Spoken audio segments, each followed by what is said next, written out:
आज की ये हिंदी कहानी स्त्री का घर थोड़ी सी इमोशनल है, लेकिन इमोशनल होते हुए भी इसका संदेश बहुत अनमोल है। आपकी आंखें थोड़ी नम करने के साथ साथ आपके दिलो दिमाग पर यह कहानी छाप छोड़ जाएगी, इसलिए इसे एक बार पूरी जरूर पढ़िए। तुम्हें कितनी बार बताया है, मेरे तैयार होने से पहले मेरा नाश्ता तैयार हो जाना चाहिए। शादी के 25 सालों बाद भी मुझे क्यों बार बार एक ही बात बतानी पड़ती है? प्रिया, तुम्हें क्या है? तुम तो आराम से घर पर रहोगी, मुझे काम पर जाना पड़ता है। तुम हो कि हमेशा बेवकूफों जैसी हरकत करती हो। अगर तुम ये जानबूझकर करती हो तो याद रखना, मुझसे बुरा कोई नहीं होगा। आज भी ललित का पारा चढ़ा हुआ था। इन कटु शब्दों में अपना गुस्सा उतारते हुए, गीला तौलिया कुर्सी पर फेंकते हुए ललित गुस्से से प्रिया की तरफ देखने लगा। प्रिया के लिए ललित का ये बेवजह का गुस्सा कोई नई बात नहीं थी। वो महीने में 3-4 बार ऐसे ही प्रिया पर बरस पड़ता था। पहले प्रिया उसका विरोध किया करती थी, लेकिन जब कई सालों तक ललित में कोई बदलाव नहीं दिखा तो प्रिया ने खुद को ही बदल दिया। अब ललित के कुछ भी कहने से प्रिया को कोई फर्क नहीं पड़ता था। ललित की हर बात वो चुपचाप सिर नीचे झुकाए सुन लेती थी। शादी के पहले 3 साल तक प्रिया ने पूरी कोशिश की थी कि ललित को बदला जाए, लेकिन फालतू का गुस्सा करना और बाद में प्रिया को भला बुरा कहना, यह मानो जैसे उसकी आदत बन गई थी। कोई भी वाद विवाद होता तो ललित सीधा प्रिया को बोल देता, अगर मैं तुम्हें अच्छा नहीं लगता तो क्यों नहीं चली जाती अपने मायके? क्यों रहती हो मेरे साथ? अपने मायके में जाकर ही रहो। इतना सब कुछ होने के बावजूद प्रिया ललित के साथ रहती थी, क्योंकि उसे अपनी बेटी की फिक्र थी। और वह जाती भी तो कहाँ, अपने बूढ़े हो चुके माँ बाप को इस उम्र में परेशान करना वह नहीं चाहती थी। समाज और लोग क्या कहेंगे, ये भी तो उसे देखना था। वह इतनी पढ़ी लिखी भी तो नहीं थी कि खुद जाकर कोई नौकरी कर सके और अपना और अपनी बेटी का पालन पोषण कर सके। प्रिया को अब अपनी फिक्र नहीं थी, उसको फिक्र थी तो बस अपनी शादी लायक हो रही बेटी की। प्रिया नहीं चाहती थी कि पति पत्नी के झगड़े की वजह से नेहा डिस्टर्ब हो। नेहा की पढ़ाई पूरी हो चुकी थी, उसके लिए अब शादी के रिश्ते आने लगे थे। कई रिश्तों को नेहा ठुकरा चुकी थी। 2-3 महीने बाद एक अच्छा रिश्ता आया। रिश्तेदारों और पहचान के लोगों ने भी लड़के के बहुत गुणगान किए थे।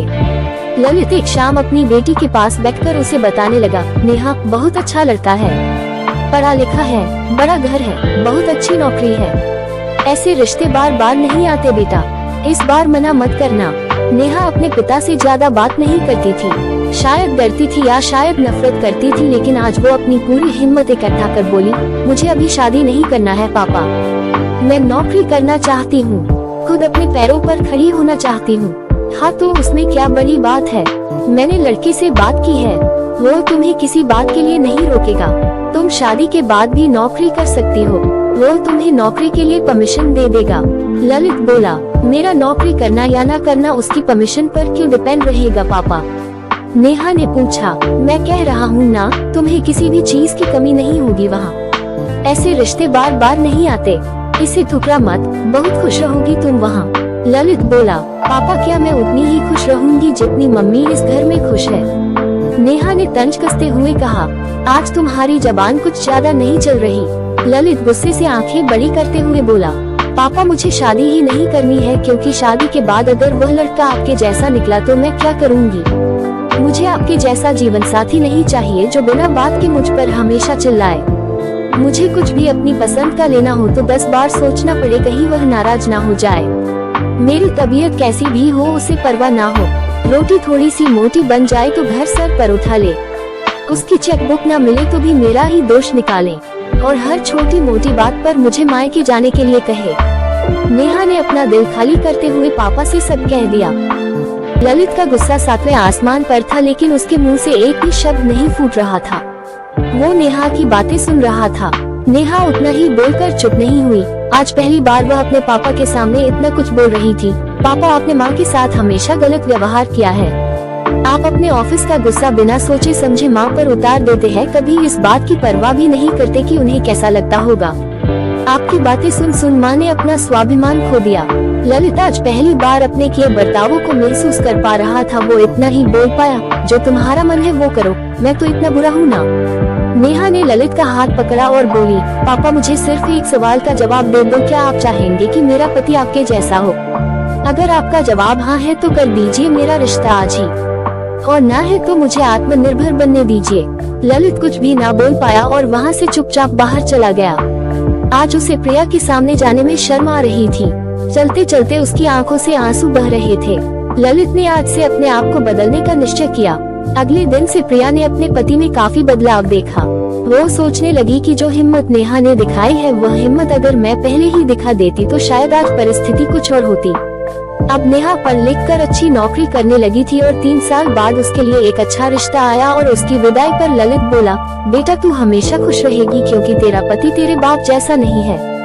ललित की यह बात सुनकर प्रिया और नेहा की आंखों से आंसू बहने लगे, क्योंकि वह विदाई का समय था और नेहा शादी के बाद घर जा रही थी। दोस्तों, हमारे समाज में औरतों को भले ही देवी का दर्जा दिया जाता है, लेकिन वो स्वतंत्रता नहीं दी जाती जो उन्हें देनी चाहिए।